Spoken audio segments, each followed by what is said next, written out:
The morning sun barely broke through the clouds as Elena pushed open the heavy wooden doors of the Riverside concert hall. Her hands were shaking a little, not from the cold, but from something else entirely. Nerves, maybe, or perhaps it was excitement mixed with fear. She couldn't quite tell anymore. She was 62 years old, and this was either going to be the bravest thing she'd ever done, or the most foolish. The line between the two felt pretty thin right now. The lobby was already filling up with people. Young people mostly. They looked like they'd stepped out of a fashion magazine. Sleek black concert attire, expensive leather portfolio cases, shoes so polished they caught the light. Elena glanced down at her own outfit. A simple navy cardigan her daughter had given her 3 Christmases ago, comfortable flats that had seen better days, her canvas tote bag that she'd been carrying to the community center for the past decade, now slightly frayed at the handles. She felt suddenly, painfully out of place. A young woman brushed past her, talking rapidly into her phone. "Yes, Mother, I'm here. The Riverside audition, the one Professor Chen recommended me for?" She tossed her perfectly styled hair. "Of course I'm prepared. I've been preparing for this my entire life." Elena found a seat on one of the benches along the wall and tried to make herself small. She pulled out her sheet music from her bag. The pages yellowed with age and covered in her own penciled notes from decades ago. Some of the markings were so old she could barely remember making them. Around her, the other auditioners were doing vocal warm-ups, running through finger exercises on their laps, reviewing their pieces one last time. They all seemed to know each other, or at least know of each other. Names of prestigious music schools floated through the air. Berkeley, Curtis, the Royal Academy. Places that sounded important and far away. Number 47, a woman with a clipboard appeared at the doorway. "Elena Rodriguez? You're up next." Elena's stomach dropped. She stood up, legs unsteady, and followed the woman down a long hallway.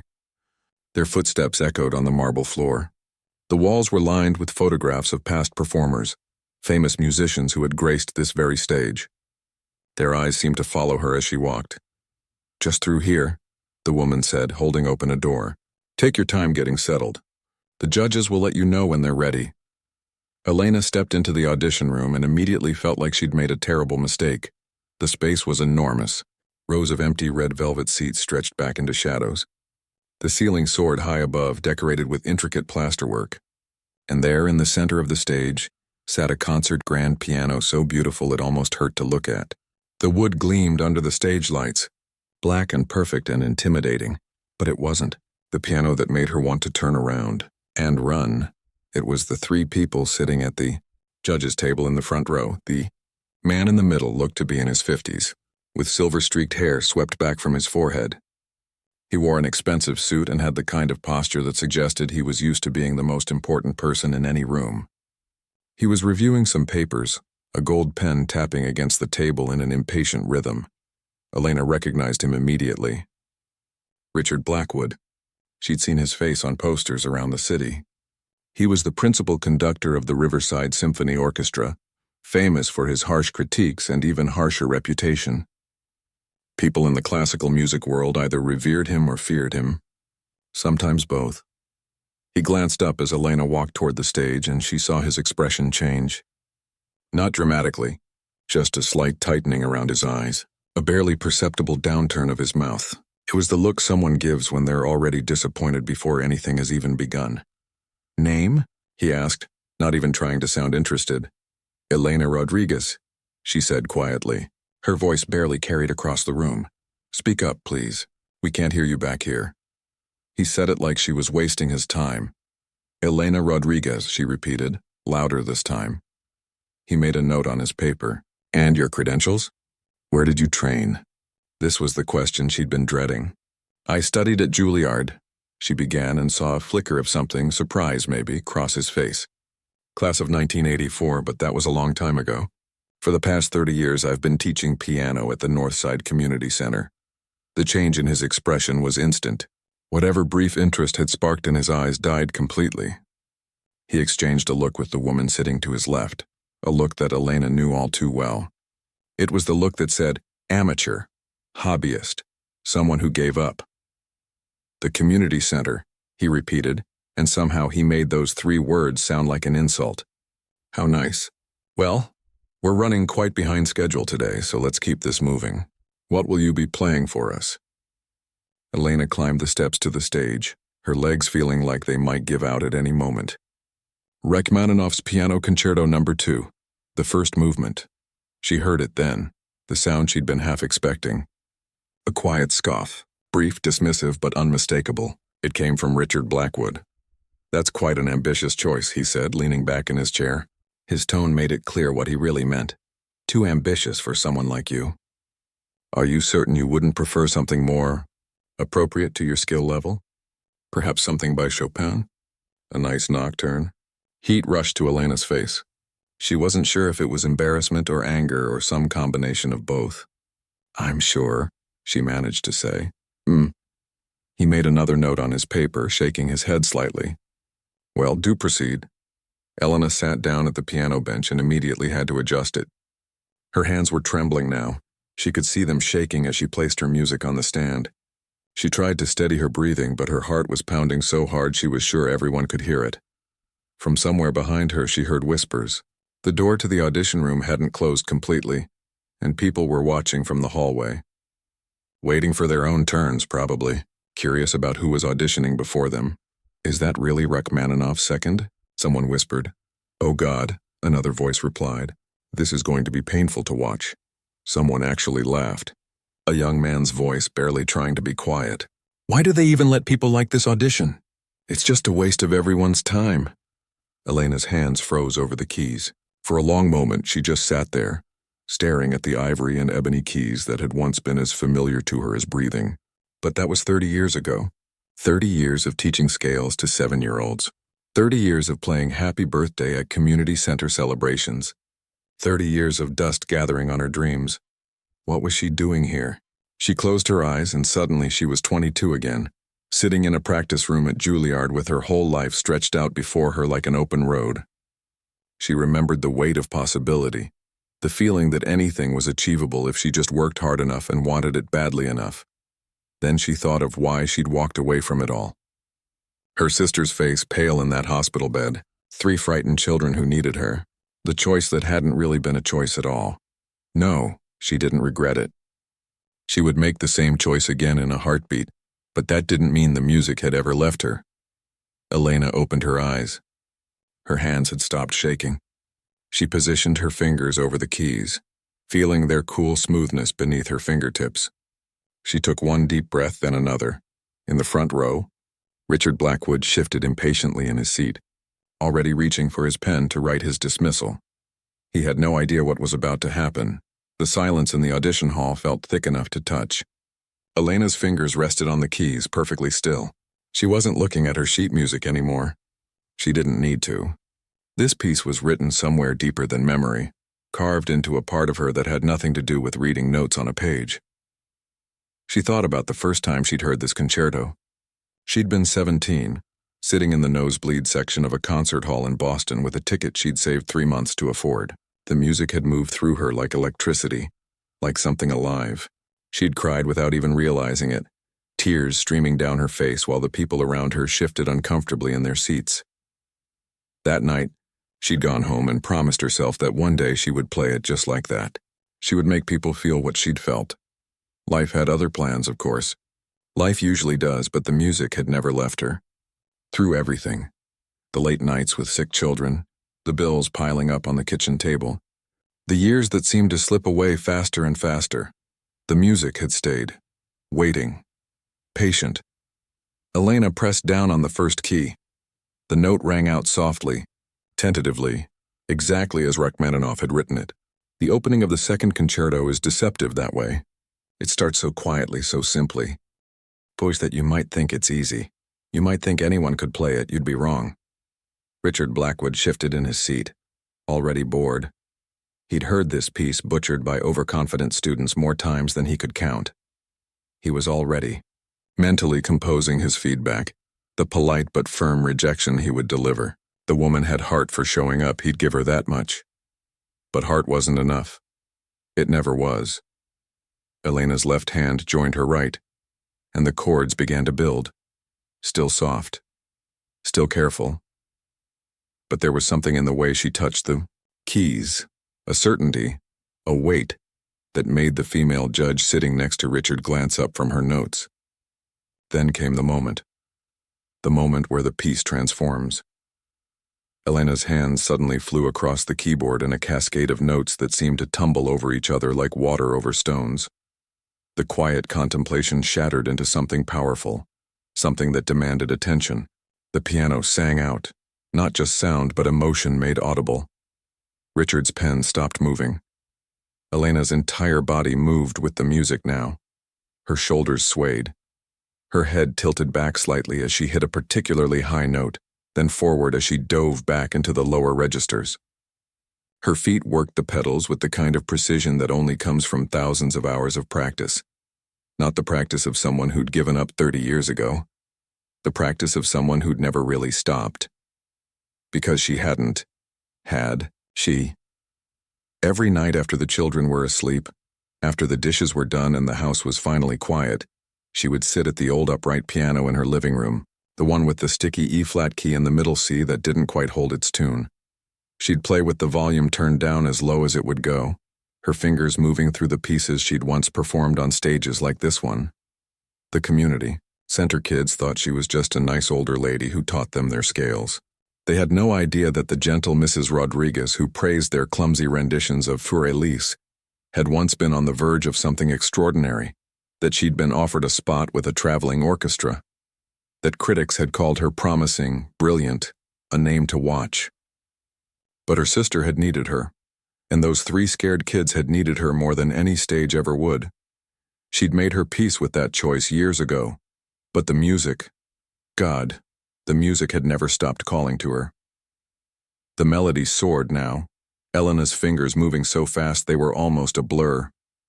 The difficult runs that made most pianists stumble came out perfectly, each note crisp and clear and exactly where it should be. The dynamics shifted seamlessly from thunderous fortissimo to whisper-soft pianissimo and back again. In the third row, the young man who had laughed earlier stood with his mouth hanging open. He was a graduate student at the conservatory, had been playing piano since he was 4 years old, and he'd never heard anyone play like this outside of professional recordings. His friend next to him had pulled out her phone and was recording, her hands shaking slightly. The woman with the clipboard who'd led Elena to the stage stood frozen in the doorway. She'd worked at this concert hall for 8 years, had heard hundreds of auditions, maybe thousands. She knew what good sounded like. This wasn't just good. This was something else entirely. Richard Blackwood sat forward in his chair. His expression had changed completely. The boredom was gone. The dismissive superiority had vanished. He was staring at Elena like he was seeing her for the first time, and in a way, he was. The woman on the stage wasn't the tired-looking community center teacher who'd walked in 5 minutes ago. She was a musician, a real one, and the music pouring from that piano was proof. Elena's eyes were closed now.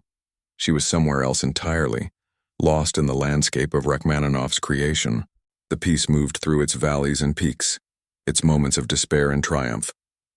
Her face reflected every emotion, the sorrow in the minor keys, the hope in the major resolutions, the passion that drove the whole thing forward like a heartbeat. She thought about her niece and nephews, grown now with children of their own. She thought about how little Tommy used to wake up with nightmares after his mother died, and how Elena would carry him to the piano and play soft lullabies until he fell back asleep in her lap. How Jenny had been so angry, so full of rage at the unfairness of it all, and how music had been the only thing that could reach her. How Daniel, the youngest, had been barely 4 and couldn't understand why Mommy wasn't coming back. They were all okay now. More than okay. Tommy was a teacher. Jenny was a nurse. Daniel was studying engineering. They called her every week. They told her they loved her. They'd turned out just fine. It had been worth it. Every sacrifice, every moment of giving up her own dreams. It had been worth it. But this music, this piece that she'd loved for 45 years, this was still hers too. The tempo increased. The notes came faster, more urgent. Elena's fingers never faltered, never hesitated. This was the section that separated the good pianists, From the great ones, the part where you either had the technical skill and stamina to keep going or you didn't. Where your hands either kept up with what your mind wanted them to do, or they failed you. Elena's hands didn't fail. The third judge, an older gentleman who'd been mostly silent, actually gasped. He grabbed Richard's arm without thinking, too amazed to care about professional distance. "Do you hear that?" he whispered. "Do you hear what she's doing?" Richard nodded, unable to speak. He did hear it. He heard everything.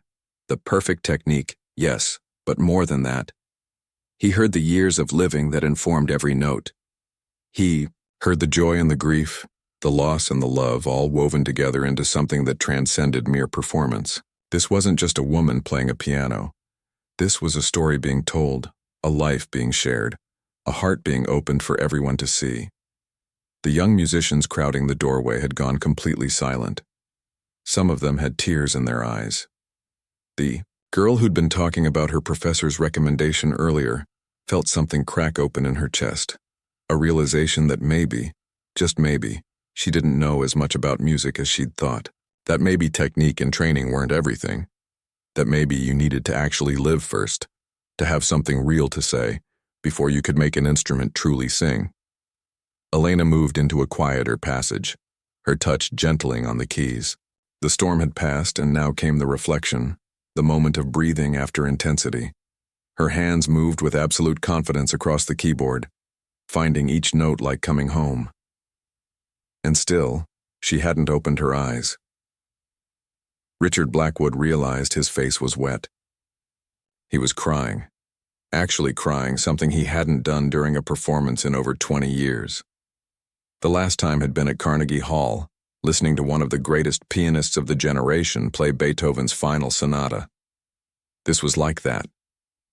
This was exactly like that. How had he almost missed this? How had he been so ready to dismiss her, to write her off before she'd played a single note? The thought made him feel ashamed in a way he hadn't felt in years.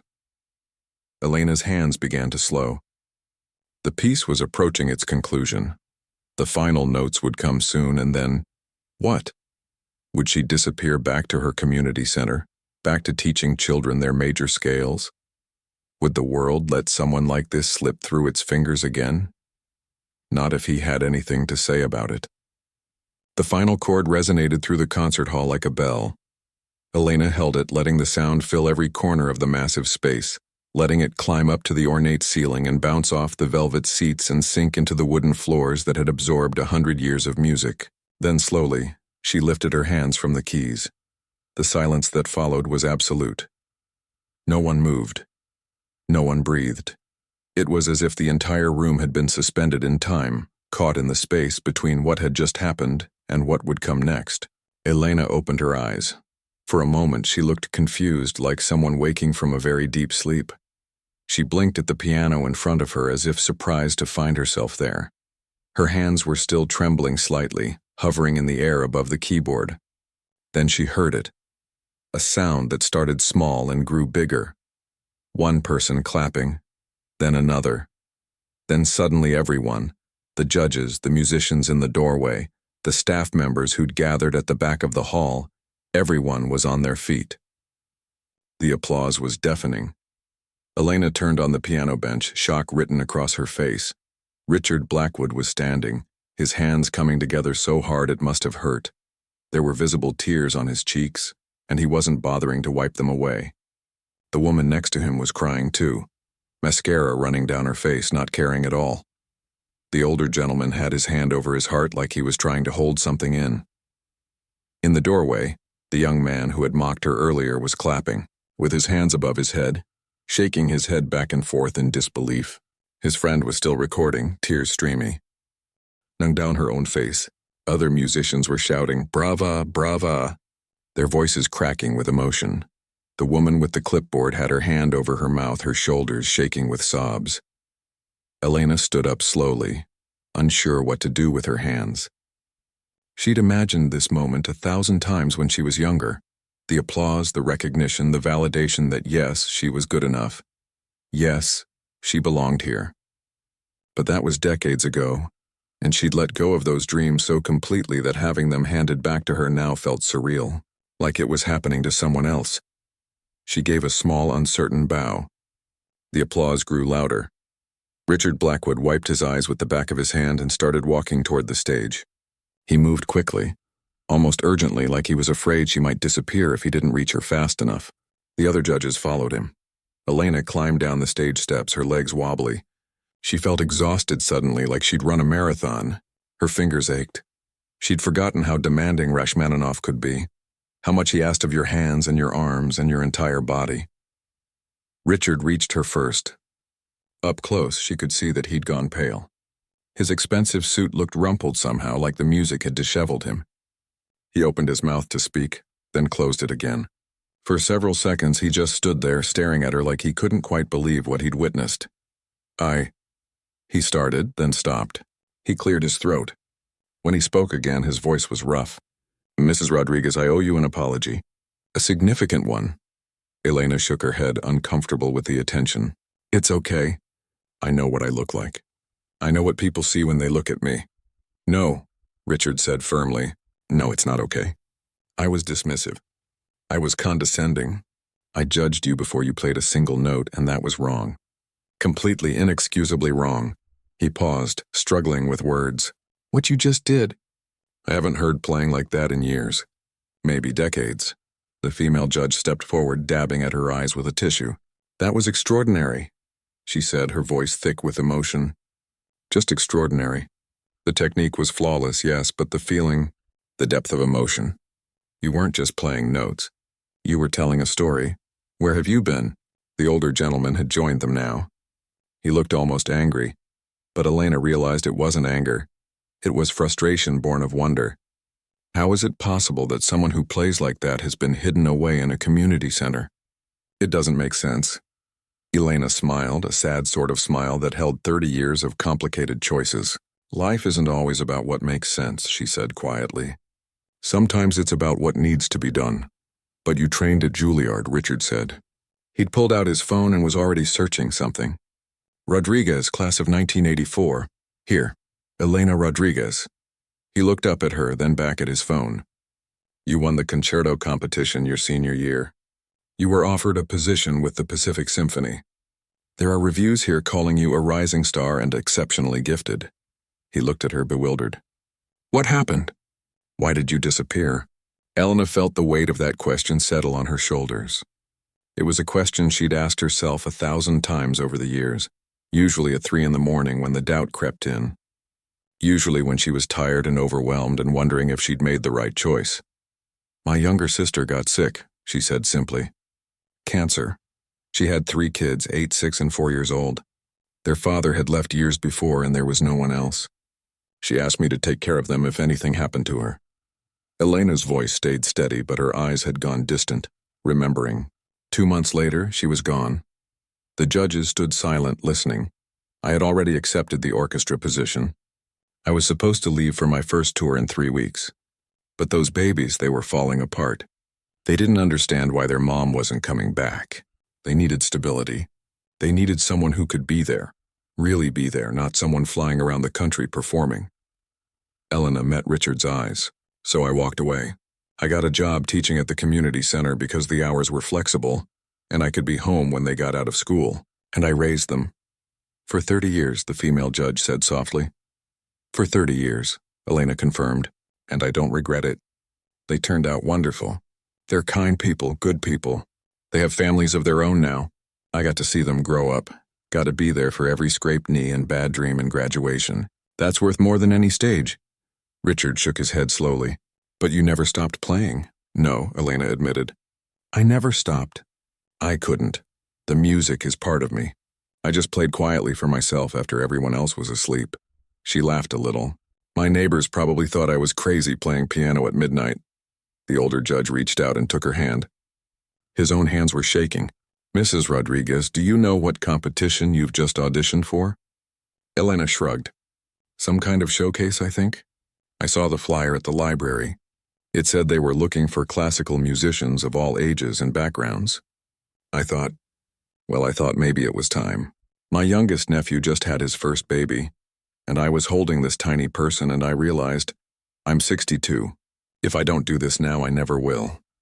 Richard exchanged looks with the other judges. Something passed between them, some kind of silent communication. The female judge nodded. The older gentleman smiled. The winner of this competition, Richard said carefully, performs as a featured soloist with the Riverside Symphony Orchestra. 3 performances next month. Full concert hall. We're talking about 1,000 people per show. Elena felt the blood drain from her face. What? There are 50 other people auditioning today, the female judge added. Some of them have been preparing for this for months. Some of them have impressive resumes, conservatory degrees, performance experience, competition wins. We haven't heard everyone yet, the older judge said. Technically, we need to finish all the auditions before we make any decisions. Richard looked at his fellow judges, then back at Elena. But I'm going to be honest with you, Mrs. Rodriguez. Unless the next person who walks through that door is Vladimir Horowitz risen from the dead, you've won. The young musicians still crowding the doorway erupted in cheers and applause. Several of them were wiping their eyes again. The girl who'd been recording rushed forward, her phone still in her hand. Mrs. Rodriguez, she said breathlessly. I posted your performance on social media. I hope that's okay. It's already got 3,000 views and it's only been 5 minutes. Elena stared at her. You posted... Wait, what? But the girl was already showing her the phone. Elena watched herself on the small screen, watched her hands fly across the keys, heard the music pouring out tinny but still beautiful through the phone's speaker. The comments were rolling in faster than she could read them. This made me cry. Who is this woman? She's incredible. I've never heard anything so beautiful. Why isn't she famous? Elena's vision blurred. She wasn't sure if she was going to laugh or cry or both. 30 years of quiet practice. 30 years of playing for an audience of none. 30 years of telling herself it was enough just to have the music, even if no one else heard it. And now this. Elena sat in the small cafe across the street from the concert hall, staring at her phone like it was a foreign object. The screen kept lighting up with notifications, comments, shares, messages from people she'd never met. The number of views on the video had climbed past 50,000 in less than 2 hours. This is insane, she muttered, setting the phone face down on the table. Her hands were still shaking, but now it wasn't from the performance. It was from everything that had happened after. Richard had insisted she stay while they finished hearing the other auditions, though he'd quietly told her it was just a formality. We need to follow protocol, he'd explained. But between you and me, you've already won. The question now isn't whether you'll perform with us. It's when and what you'll play. The other musicians had approached her one by one as they waited. The young man who'd laughed at her earlier had apologized 3 times, his face red with shame. I'm so sorry, he'd said. I was arrogant and stupid and I had no right to judge you. What you did in there. I've been studying piano for 18 years and I couldn't play like that in my dreams. Elena had hugged him, this boy young enough to be her grandson, and told him it was okay, that she understood, that she probably would have done the same thing at his age, but the truth was his words had hurt. They still hurt a little, because they'd confirmed what she'd feared most, that the world would see her age, her simple clothes, her community center job, and decide she wasn't worth taking seriously. That she'd have to prove herself twice as hard just to get people to listen. The cafe door chimed and the female judge from the panel walked in. She spotted Elena immediately and made her way to the table. Mind if I sit? She asked. Elena gestured to the empty chair. Please. The woman sat down with a sigh, ordering a coffee from the passing waitress. She looked exhausted, her earlier makeup now completely gone from all the crying, but she was smiling. I needed to get out of there for a minute, she said. We've heard 12 more auditions since yours, and I'll be honest, I can barely focus. Everything sounds flat after what you did. She laughed a little. Poor kids. It's not their fault. They're good. Some of them are really good. But you set an impossible standard.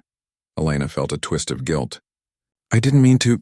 Don't apologize, the woman interrupted gently. You have nothing to apologize for. I'm Diane, by the way. I probably should have introduced myself earlier, but I was too busy crying. She smiled. I've been playing violin for 40 years. I'm the first chair with the symphony, and I haven't been that moved by a performance in longer than I care to admit. They sat in silence for a moment while the waitress brought Diane's coffee. Can I ask you something? Diane said finally. And please be honest. Do you want this? The performance, I mean. The spotlight, all of it? She gestured at Elena's phone, which was lighting up again with notifications. Because it's going to get bigger. That video is going viral. By tomorrow, you're going to have news stations calling you. People are going to want interviews, want to know your story. Your life is about to change pretty dramatically. Elena hadn't thought about that. She'd been so focused on just getting through the audition, on proving to herself that she still could, that she hadn't considered what would come after. I don't know, she admitted. I wanted to play again. Really play. Not just for myself in my living room. I wanted to know if I still had it, if I could still do what I used to do. She picked up her coffee cup, then set it back down without drinking. But famous? I never wanted to be famous. I just wanted to make music. Diane nodded slowly. That's the best answer you could have given. The people who chase fame usually end up disappointed. But the ones who just want to share what they love, they're the ones who actually have something worth sharing. She leaned forward. Elena, you have a gift. A real one. And I don't just mean your technical skill, though that's remarkable. I mean the way you communicate through music. The way you make people feel things. Elena felt her eyes getting wet again. She'd cried more today than she had in years. My sister used to say that, she said quietly. She'd sit and listen to me practice for hours. She couldn't play herself, she said her fingers were too clumsy, but she loved to listen. She'd say that I didn't just play music, I translated it, made it into something people could understand with their hearts instead of their heads. Elena's voice cracked. She was the only one who ever really understood why I needed it so much. She sounds like she was a special person. She was. Elena smiled through her tears. She would have loved seeing me up there today. She always said I gave up too easily, that I should have found a way to do both, raise her kids and keep performing. But I don't think that was possible. Not really. Those babies needed someone who was all in, not someone who was always leaving. And now they're grown, Diane said gently. And now they're grown. Elena repeated. My nephew Tommy called me last week and said, Aunt Elena, you've spent 30 years taking care of everyone else. When are you going to do something for yourself? I told him I was happy, that I didn't need anything else. But then I saw that flyer and I thought... She trailed off. You thought maybe it was your turn. Diane finished. Elena nodded. Diane reached across the table and took Elena's hand. Then take your turn. Perform with us. Let people hear what you can do. You've earned this. I'm scared, Elena admitted. It felt good to say it out loud. What if I mess up? What if it was just a fluke today, just adrenaline or luck or something, and I get up there in front of 1,000 people and I freeze? You won't, Diane said with certainty. You know how I know? Because you didn't freeze today when you had every reason to. When that arrogant man, my colleague, God help me, was dismissive and rude. When you heard people laughing at you. When everything in that room was designed to make you doubt yourself. You could have walked away. You could have played it safe and chosen an easier piece. But you didn't. You sat down and you played one of the most difficult concertos in the classical repertoire, and you played it flawlessly. Elena's phone buzzed again. She picked it up and saw a text from Tommy. It was a screenshot of the video with a message. Aunt Elena, this is you? Everyone at work is freaking out. Why didn't you tell us you could play like this? More messages followed immediately. One from Jenny. Mom just called me crying. She saw your video. She's so proud she can barely talk. Then Daniel, I'm showing this to everyone. My professor said you're technically sublime. Whatever that means, it sounds amazing. Elena laughed, the sound coming out half as a sob. Her family, her kids, they were seeing this. They were proud of her. Another message came through, this one from a number she didn't recognize. She opened it hesitantly. Mrs. Rodriguez, this is Philip Chen from the Today Show. We'd love to have you on the program to talk about your performance and your story. Would you be available for an interview? Elena showed the phone to Diane, who laughed out loud. It's starting, Diane said. Welcome to your new life. But Elena was reading another message, this one from a woman named Ruth. I'm 58 years old and I gave up painting 20 years ago to focus on my career. Watching your video made me realize it's not too late. Thank you for showing me that. I'm going to buy paints tomorrow. Then another. I'm a single dad raising 3 kids and I put my dreams on hold. Your story gives me hope that maybe someday I'll get my turn too. and another. I cried watching this, not just because the music was beautiful, but because it reminded me that sacrifice doesn't have to mean loss. Thank you. Elena read through message after message, each one from someone whose life had been touched by what she'd done. People who saw themselves in her story. People who needed to know that it wasn't too late. That dreams deferred weren't dreams destroyed. She looked up at Diane, tears streaming freely now. Okay, she said. Okay, I'll do it. Not for me. Well, maybe a little for me, but mostly for them. She gestured at the phone, at all those messages from strangers who weren't really strangers at all, for everyone who thinks they missed their chance. Diane squeezed her hand. That's exactly the right reason. Elena's phone rang. She looked at the screen and saw Richard's name. Elena, he said when she answered, his voice excited. I hope you're sitting down. I just got off the phone with the board of directors. They want to move up your performance date. Instead of next month, they want you to perform in 3 weeks. And Elena, they want to add 2 extra shows. They're expecting it to sell out. Elena felt dizzy. 3 weeks?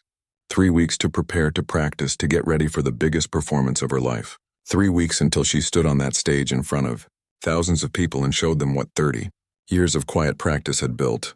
3 weeks until she finally took her turn. I'll be ready, she told him, and she meant it. The 3 weeks passed in a blur. Elena practiced until her fingers ached, until she dreamed in music, until the notes became as natural as breathing. The old upright piano in her living room worked overtime, and her neighbors, who finally learned what all those midnight sessions had been about, started leaving encouraging notes on her door. The media attention had been overwhelming at first. The video had been viewed over 10 million times. News stations did run her story, just like Diane had predicted. But Elena handled each interview with the same grace she'd shown on that audition stage, speaking honestly about her choices, her sacrifices, and her love for music that had never died. What surprised her most were the letters. Hundreds of them, then thousands arriving at the concert hall addressed simply to the piano lady, or Elena from the video. People shared their own stories of deferred dreams, of putting family first, of wondering if it was too late. A 70-year-old man wrote that he'd picked up his guitar again after 25 years. A mother of 4 said she'd enrolled in the art classes she'd always wanted to take. A retired teacher started writing the novel he'd been planning since college. Elena kept every single letter in a box by her piano. Now, standing backstage at the Riverside Concert Hall on the night of her first performance, Elena felt surprisingly calm. She wore a simple but elegant black dress that Jenny had helped her pick out. Her hair was styled professionally for the first time in decades. But when she looked in the mirror, she still saw herself. Just herself, only maybe standing a little taller. 5 minutes, Mrs. Rodriguez, a stagehand called. Elena nodded, flexing her fingers. She could hear the murmur of the crowd through the walls. All 3 performances had sold out within 48 hours. Tonight's audience was nearly 1,200 people, packed into every available seat. A soft knock came at her dressing room door. Come in, she called. The door opened and Tommy walked in, followed by Jenny and Daniel. Behind them came their spouses and children. The whole family, 3 generations crowded into the small space. Elena's breath caught. What are you all doing back here? She asked. Though she was smiling so wide her face hurt. Tommy stepped forward first. At 38, he looked so much like his mother it made Elena's heart ache. We couldn't let you go out there without seeing you first, he said. His voice was thick with emotion. Aunt Elena, Mom, we needed to tell you something. Jenny moved beside him, taking Elena's hand. We know what you gave up for us, she said quietly. We didn't understand it when we were kids. We just knew you were always there, always steady, always making everything okay. But now, she gestured at her own children. Now we have kids and we understand what you did. What you sacrificed. Daniel stepped forward, his eyes red. You could have been famous 30 years ago. You could have traveled the world, played in the greatest concert halls, but you stayed. You stayed for us. Elena shook her head, tears already falling. I wanted to stay. You 3 were never a burden. You were a gift. We know that, Tommy said. But we also know you gave up your dreams. And tonight, his voice broke, tonight you get them back. And we get to be here to see it. We get to watch our mom become the star she was always meant to be. The youngest grandchild. A little girl of 5 wiggled free from her father's arms and ran to Elena. "Grandma Elena, are you going to play the pretty music?" Elena picked her up, holding her close. "I am, sweetheart. Will you be nervous?" "Maybe a little." The little girl kissed her cheek. "Don't be. You're really good." Everyone laughed through their tears. 2 minutes, Mrs. Rodriguez," the stagehand called. The family hugged her one by one, careful not to wrinkle her dress. As they filed out to take their seats in the front row, Jenny turned back. "We love you, Mom. Make them cry like you made us cry." Then Elena was alone. She took a deep breath, rolled her shoulders back, and walked toward the stage entrance. Richard was waiting in the wings, dressed in his conductor's formal attire. He looked nervous, which Elena found oddly comforting. "Ready?" he asked. "Ready," she confirmed. "Elena," he said, stopping her with a gentle hand on her arm, "I want you to know something. In my 30 years with this orchestra, I've never been more honored to conduct a performance. What you're about to do out there, it's not just music. It's proof that it's never too late. That dreams don't expire," he smiled. "Thank you for reminding all of us what music is really for." The house lights dimmed. The audience grew quiet. Elena heard Richard stride onto the stage to enthusiastic applause. She heard him say a few words about tonight's performance, about the extraordinary soloist they were privileged to present. She heard her name, heard the applause swell even louder. Then it was her turn. Elena walked onto the stage, and the sound that greeted her was like nothing she'd ever experienced. The entire audience was on their feet before she'd played a note, applauding, cheering, some people openly weeping already. The stage lights were bright and warm. The concert grand piano gleamed under them, waiting. She found her family in the front row. Tommy had his arm around Jenny. Daniel was holding his daughter. They were all crying and smiling and clapping so hard. In the third row, she spotted the young man from the audition, the one who'd laughed. He was applauding too, standing with the rest, his expression full of admiration. Next to him were dozens of other musicians who'd come to hear her play. Diane was in the orchestra section, her violin ready, tears already streaming down her face. Elena sat at the piano, adjusted the bench, positioned her hands. The audience slowly settled into their seats, an expectant hush falling over the hall. She looked at Richard. He raised his baton, his eyes meeting hers with understanding and respect. Then he brought the baton down, and the orchestra began. Elena's entrance came 8 bars later, and when her fingers touched those keys, it felt like coming home. The music poured out of her, but this time it was different from the audition. This time she wasn't playing to prove anything. She wasn't playing to fight doubt or overcome dismissal. She was playing for pure joy. The piece soared and dipped, thundered and whispered. The orchestra surrounded her with sound, supporting her, lifting her up. Richard conducted with passion, drawing out every nuance from both the orchestra and the piano. Together they created something magical. Elena thought about her sister as she played. She imagined her in heaven somewhere, listening, smiling that smile that had always made everything better. She thought about all those years of midnight practice, of playing quietly so as not to wake the children. Every note she'd ever played, every piece she'd ever practiced had led to this moment. The difficult passages came and went, and Elena navigated them perfectly. But more than that, she made them sing. She made them mean something. Every person in that audience could feel it.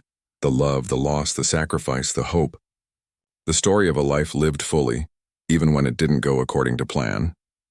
As the piece built toward its finale, Elena felt something shift inside her. All the what-ifs she'd carried for 30 years, all the doubts about whether she'd made the right choice, all the moments of wondering what could have been, they fell away. Because this moment right here, this was exactly where she was supposed to be. Not 30 years ago when she was young and untested. Now, after she'd lived and loved and raised 3 children into wonderful adults. After she'd learned what really mattered, the music was better because of it, richer, deeper, true. The final chord came, and Elena held it until the sound faded into silence. For 3 heartbeats, no one moved. Then the concert hall erupted. The audience leaped to their feet as one, the applause like thunder. People were shouting, crying, hugging strangers. Diane had put down her violin to clap, tears running freely. Richard was applauding too, his baton forgotten, his face transformed with joy. Elena stood and turned to face the audience. She saw her family in the front row, Tommy and Jenny and Daniel holding each other, their faces wet with tears and bright with pride. She saw the young musicians who'd come to learn from her. She saw elderly couples holding hands, young people with their phones out recording the moment, children on their parents' shoulders.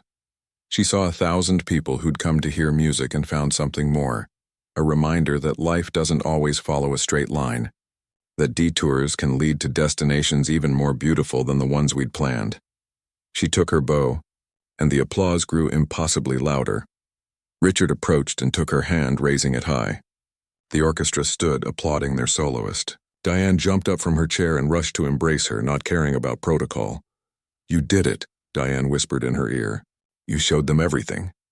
Elena was laughing and crying at the same time. "I showed myself," she whispered back. As the applause finally began to fade and Elena walked off stage, she passed a bulletin board where performers' photos were displayed.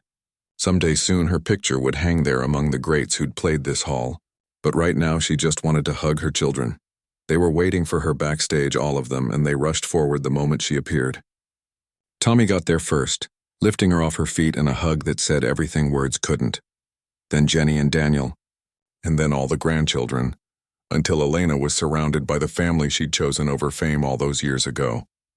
"I'm so proud of you." "Mom," Tommy said, his voice muffled against her shoulder. "So incredibly proud." "We all are," Jenny added. Elena held them close, these people she'd raised who'd turned into such good humans. "I couldn't have done this without you," she told them. "Every single note I played tonight, I played it because you gave me a reason to keep practicing all these years. You gave me a life worth living." Little Elena, named after her, which still made her cry, tugged on her dress. "Grandma, the pretty music made everyone happy." Elena picked her up one more time. "You know what, sweetheart? It made me happy too. Really, really happy." As her family led her out to meet the crowd of well-wishers waiting at the stage door, Elena thought about something her sister had told her once near the end. "Life is long," she'd said. "Longer than we think when we're young. There's room for more than one dream if you're patient enough to wait for the right time." Her sister had been right. Elena had had her first dream at 22. She'd lived her second dream for 30 years. And now at 62 she was living her third, the one that combined everything she'd learned from the first two, and it was more beautiful than she ever could have imagined.